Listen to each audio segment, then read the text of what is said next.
CEOs and salespeople are confident that their opinion is the right one. Are they? Welcome to the CEO and Salesman podcast, where we talk about today's business issues and we'll let you work out who's right. It's me, by the way. Hi, welcome again to the CEO and the Salesman's podcast, where we're all about helping small to medium businesses grow. My partner in crime here is Daniel. How are you going, Daniel? Hey Matt, I just want to introduce my fancy new microphone. I'm feeling very professional today. Good on you. We're really stepping it up now. We've got a higher level of recording and we've got microphones. So look out, Joe Rogan, $100 million for our licensing fee to Spotify coming up next. That's right. Still a bit of an indulgence and hobby today. Keep watching. Yeah, that's right. Hey, look, Daniel, just to kick off, we were talking about vision and mission last week, and then I sort of said something along the lines of that my first business, which actually became pretty successful in my terms, didn't really have a vision and mission. And then you sort of challenged me on that. I'd love to just throw that back over to you and see if get your thoughts about that vision and mission and small business stuff. Yeah, it's I loved that conversation. I enjoyed it a lot, and I'm actually passionate about vision and mission, not because I like writing them or because I read them all the time. It's part of strategy for me, right? And I should say also in people listening, because we talk a lot potentially about strategy, execution, and culture.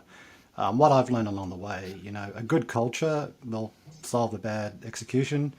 A good execution will solve a bad strategy. So, right. But it's ideal when all three of them work together.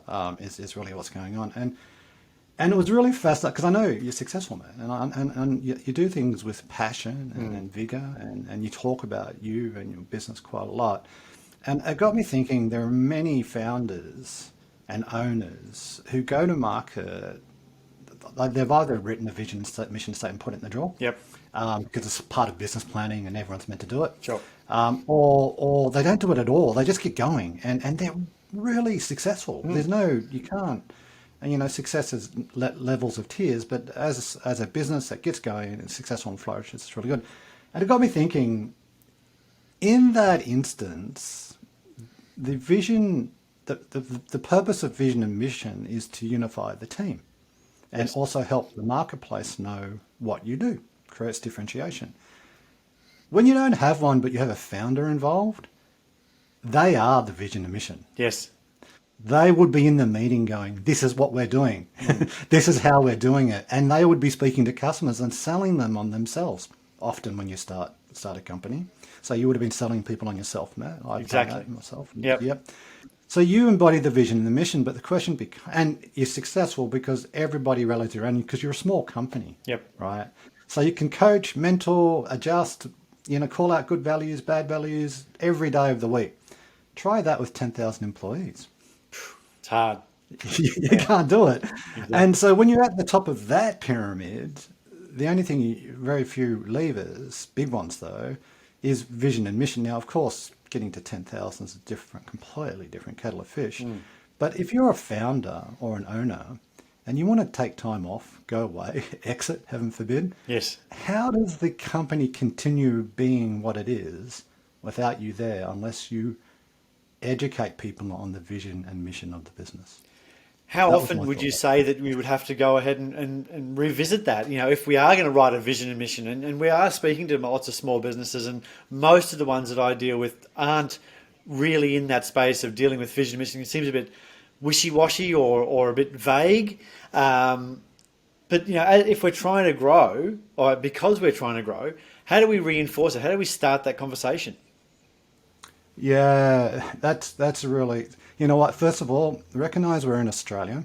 Yeah. I know that's a really weird thing to say, and make it very pragmatic. Yes. Our BS meters go off the scale when we hear the vision and mission of American companies, right? Yep. I was telling you just before this, Amex's vision is to help you get a better life by using Amex debit credit services. That's it. How do you equate those two things, right? that is the vision in the world, right? If they had said, we want to provide fast and convenient credit services, I'd say, yeah, okay, that's great. Yep.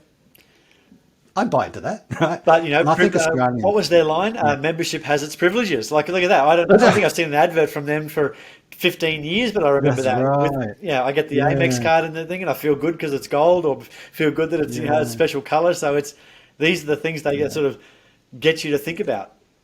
Absolutely. So I think first thing, being an Australian company, and if you're a small business owner, be pragmatic. What I mean by that, your vision is what you see the company being, Yes. the future. Because some people get confused with as well. Oh, I need to write about who we are today. No, it's what you aspire to be. Okay. Yeah, it's cool. So if you're a company that does washing services for dogs, but you love cats, and Yep. that's what you want to be in the future, put it into your vision statement. It doesn't matter that you do dogs today, but now that you've got a vision statement that we're the kindest cat, imagine washing cats, right? Exactly. Cat washing service in Australia. Yeah. Yeah, that's really, you've got to say what you envisage the company to be and why, Yes. right? So in that example, I would say, we are the kindest cat fishing because nobody else understands cats. Got it. That's a Yep. half decent vision statement right there. Yeah. Because as soon as I say, Matt, do you have cats? And you go, yeah, we are the kindest cat washing service in Australia because nobody else understands cats like us. Yeah. That's a great conversation, right? Straight away, you're Yeah, into it. Oh, well, yeah, that's the person I want looking after my cat. that's right. Yep. Now, and have you ever read The Naked CEO or the CEO Naked? Yeah, like it's kind of fake it till you make it, right? You've heard that. Yes. And this is the thing, don't get distressed if your company's not that yet, Yes. because that's what you aspire to be. That's the point, right? And then your mission statement is how you're going to do that. Well, we are going to open up a cat washing service in every single suburb in East Sydney. Yep. That's my mission. Every single suburb, I'm going to have a service there, right? Yeah. Okay. And those two statements together are a very powerful decision-making engine now. Got it. Someone says, I've got a cat washing thing out in, I don't know, southern Blue Mountains. Yep. Sorry, not part of my mission. You know, yeah, I've got a dog serve. I've got this. You should add dog grooming to your thing. No, we do cats. That's part of our vision, right? Now, and so you ask the question is, how often should you rewrite a visit? Well, if a really big opportunity comes along, then yeah, look at it, because it may be enough of an opportunity that you want to tweak what you're doing, right? But otherwise, you just confuse your team members, you confuse the community and customers if you keep flip-flopping what you're doing all the time, right? So Daniel, I was so being the salesperson here, and we're thinking, well, how do I sell that? I just want to go out and sell more things and call more customers and close more deals. Do you use your vision and mission in your sales process, or do you have your people use your vision and mission in your sales process? Yeah, yes, we do, and not enough because it's a very hard thing to coach on, Yep. right?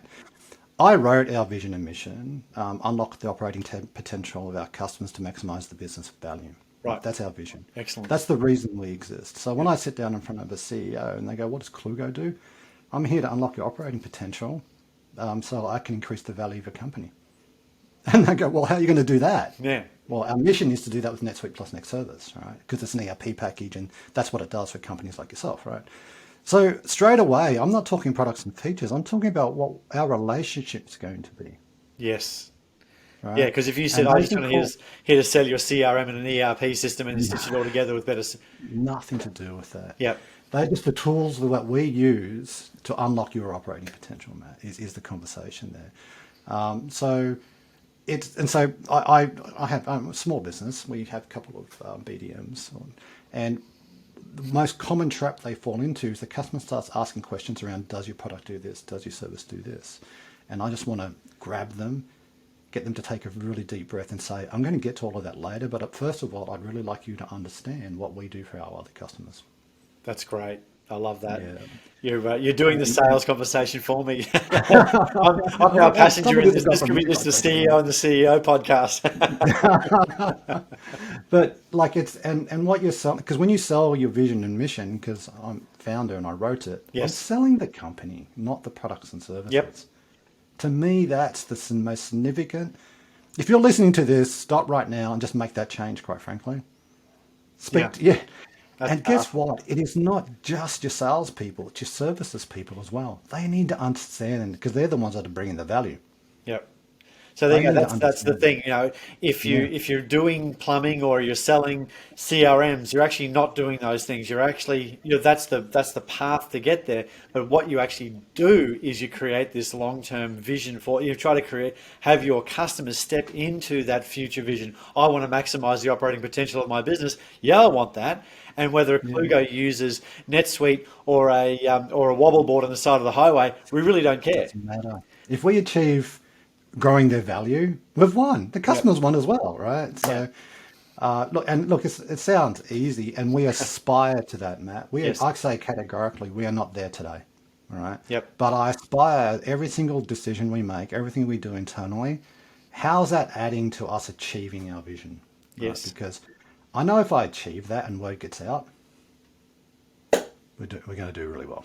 So, And you're going to yeah, drive that next customer because they went, oh, yeah, this customer helped me achieve these things, and how they got there that's was, right. it's a completely different conversation and takes it out of being commoditized because there's probably other NetSuite providers out there, and there's for Oh, it's me, heaps of them. there's Yeah, there's other marketers out there in the world. yeah, So being able to drive those conversations where it's actually not about the tools because Facebook and Google and websites and creative, all the things that we use to help businesses grow are irrelevant. They're only relevant in the context of what the customer wants to achieve. So that's great. And so anybody listening to that, think to have a genuine, strong think about your business today and go, well, where do we actually what do we stand for? Where do we want to be in the future? And then the mission is what are the steps along the path, right? I was going to add a final statement Please too. do. It's not a democracy. Your business is not a democracy. It's Exactly. an autocracy where you'll take feedback, but you need to make the decision. I was at a Because client's. at the end of the day, as the CEO or the owner as you are, you're the one putting it on the line, Yep. right? And if you are passionate about something and take it to market and other people share your passion, you will do well. Okay. Degree of, well, that's really up to market and how good execution is. Yeah. But if you try and go to your team and say, okay, what should our vision be? They're not, quite frankly, they're not that into the businessman. No, I'm sorry. they're just not that into They're you. just not. Because if they were, they would start their own business. This is the bit that people get wrong, in my opinion, right? Yes. However, what people are into are leaders with a vision. Yep. And it doesn't have to be grand. It just has to be, we want to do something meaningful to make their job more meaningful. It's as Yeah. simple as that. Absolutely. Yeah. And the Yeah. leaders need to set the tone. I was actually at a client site. They had me in their offices and they wanted me to help with the business naming and positioning. And so we spent a day workshopping that. And then we talked about, okay, well, that's it. And then the next comment was, well, I'm going to put it to the team and see what everybody thinks there. And I said, look, I'm sorry, but um, democracy. I jokingly said democracy is a failed experiment. I'm not making any It's the political comment worst. here. I'm It's the not making worst any of the political current comment. forms of government. Sorry, the least worst of the current forms of government, right? Yeah, that's right. That's- But I said, look, a yeah. benevolent dictatorship is probably the right modality, and I think actually I got that benevolent dictatorship from Richard Branson, Yeah. one of his books. He said that. Yeah. It's. I find new business owners that are just starting out. They're either really impassioned with what they're doing, so it doesn't matter what anybody else says, Yep. or they're overly concerned about what their team thinks. Yeah, I was actually listening to another podcast. So I'm not only a producer, I'm a consumer as well.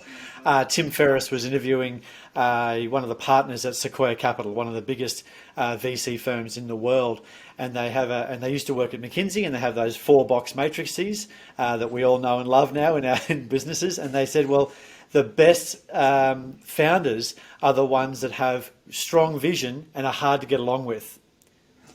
It's not strong vision and easy to get along with, or weak vision and easy to get along with. They're always strong vision and hard to get along with. And the reason for that, and this is Sequoia's been going for more than 50 years now and done billions of dollars, maybe not trillions, but certainly billions of dollars have invested in everything that you can think of.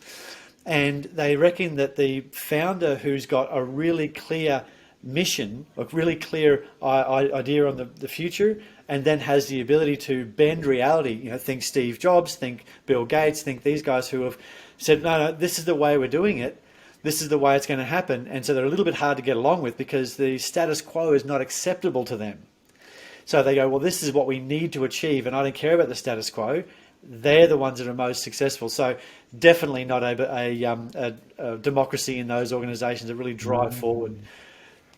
Look, because what they're doing is they're ignoring all the metrics that everybody else is paying attention to. Because like Steve Jobs got fired from Apple. People forget. Yep. He got fired from Apple, and he left, and then the thing stopped working again, right? Yep. And so I'm absolutely, look, that's a great story and they're getting hard to get along with. It's because they're not listening to you because they've got a vision. Yep.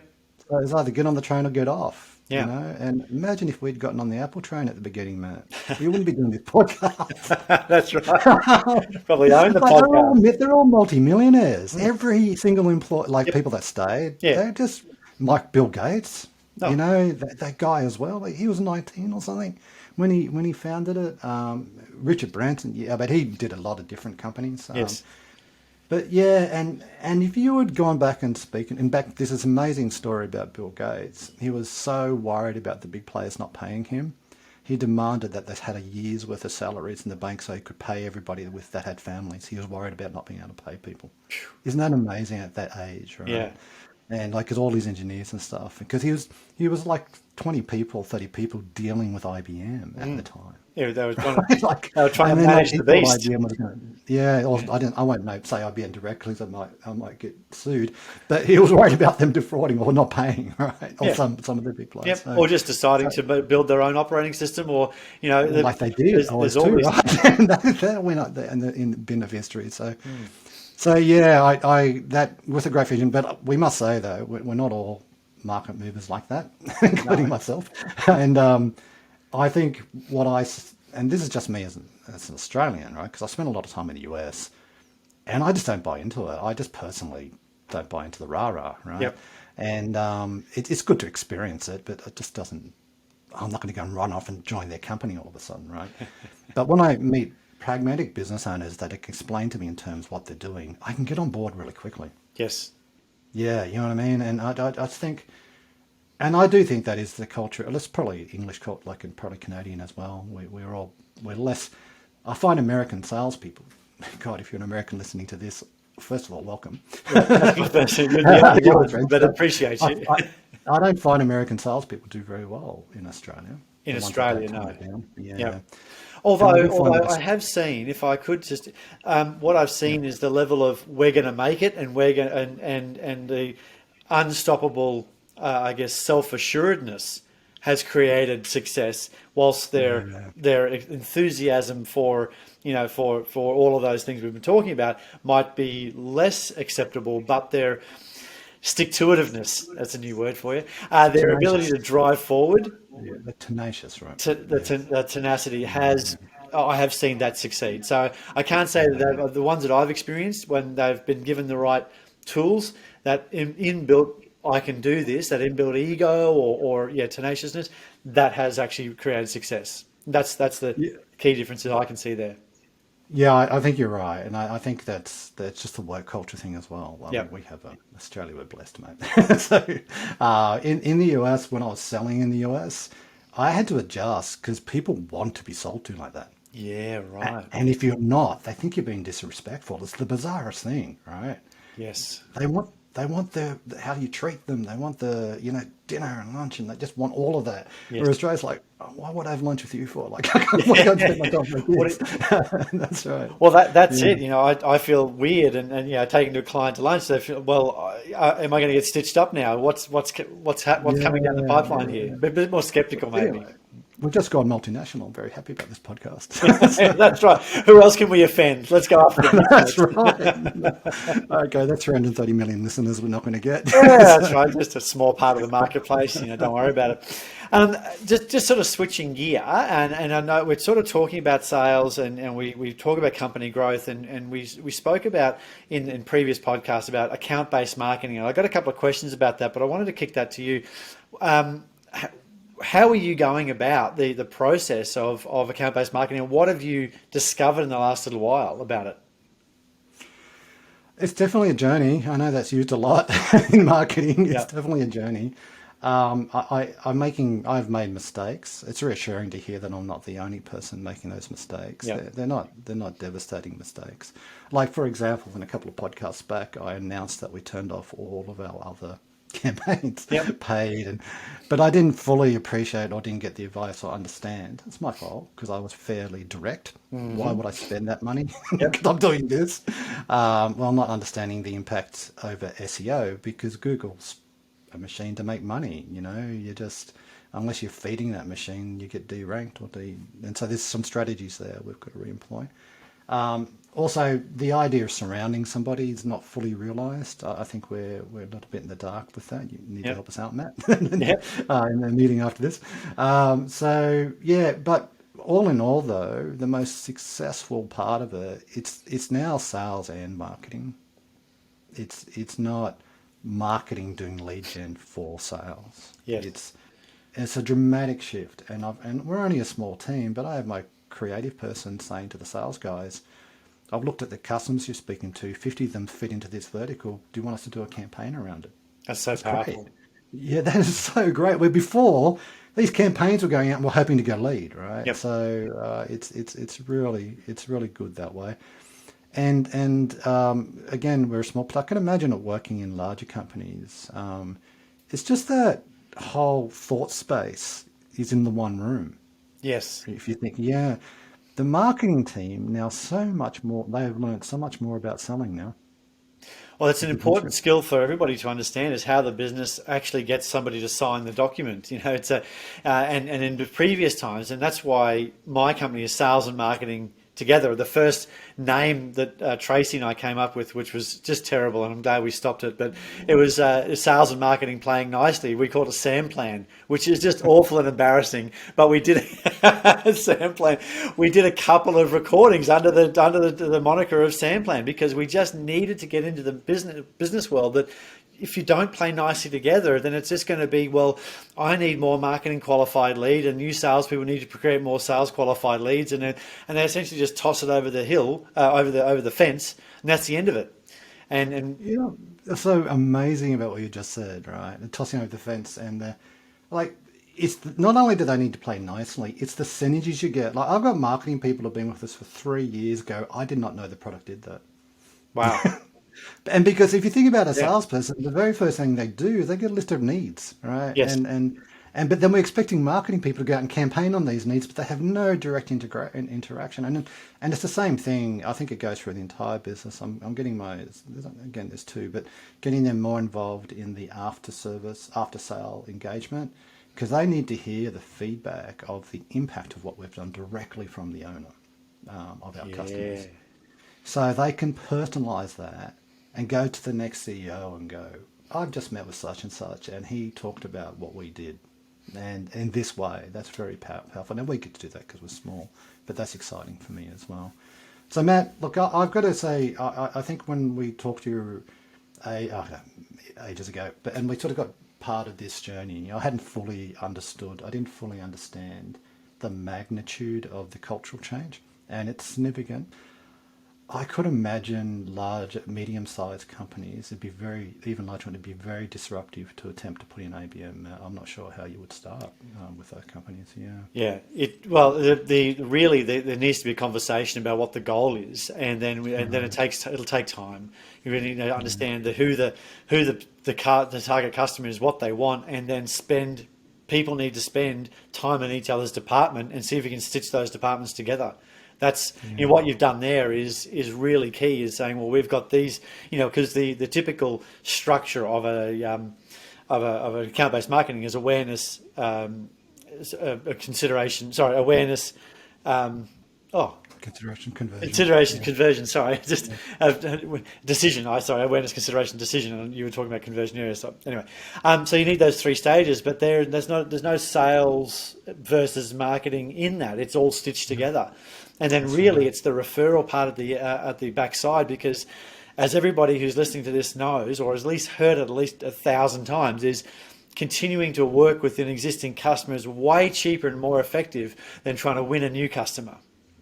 Yeah. And that's why so many businesses are ongoing revenue businesses, and subscription and SaaS is the new black, So it's really important, because once winning the client's the hard bit. So many businesses forget that once they've made the sale, they need to go back and continually communicate with that client, make sure that they're great, so we can get those referrals, get that business continuing to move forward. Yeah, it's interesting. You just triggered a thought bubble there. One of the really hard things, because we deal with mid-sized manufacturers and wholesale distributors. Yep. And so, look, manufacturers is interesting, because if you make a unique product, that's who you are, right? But if you're doing runs that other people can do, then it just becomes about capacity and quality, right? Yes. So what you see a lot of them do, they extend themselves to product design. So they try and get in more involved in their and then they are the go-to person for that company that wants to design, right. And then they get the production job. So that's a really good example of how you've got a business which could be commoditized, but by doing more services, more high-value services, you're going to embed yourself in the customer. Also, distributions is a little bit tough, right? Because unless you're a strategic source of product, like you're the only company that can source it, what is your differentiator? And this is faster, cheaper, provide happy customer service. But that goes to a point. Yes. So we have another customer. What they do is they actually design. If you're a fast food store, they'll come in and design the layout for you of all the cookers, and they do all of that, right? Where before they used to be an equipment supplier, right. Someone would ring up and say, I want 3 of those and 2 of those. And, got it. And so then they've been able to carve out a whole vertical, and they've become specialists in doing that type of retail outlet, which is great. And now they just by referral and word of mouth, they get customers coming to them. Now, if you're this type of store and you want it sorted out, speak to these guys. Yep. They know everything. So the reason I say all of that, because you were talking about you're trying to do SaaS or productize or service, you've got to be of more value to your customer. Yes. Yeah. And just to tie it back, because I like tying up loose ends. You do. That is what your vision's about. Yeah, I was just about to say that. You're about to say that, weren't you? It circles all the way back. Yeah, like if your vision's to supply equipment, well, it's not a very ambitious vision. No.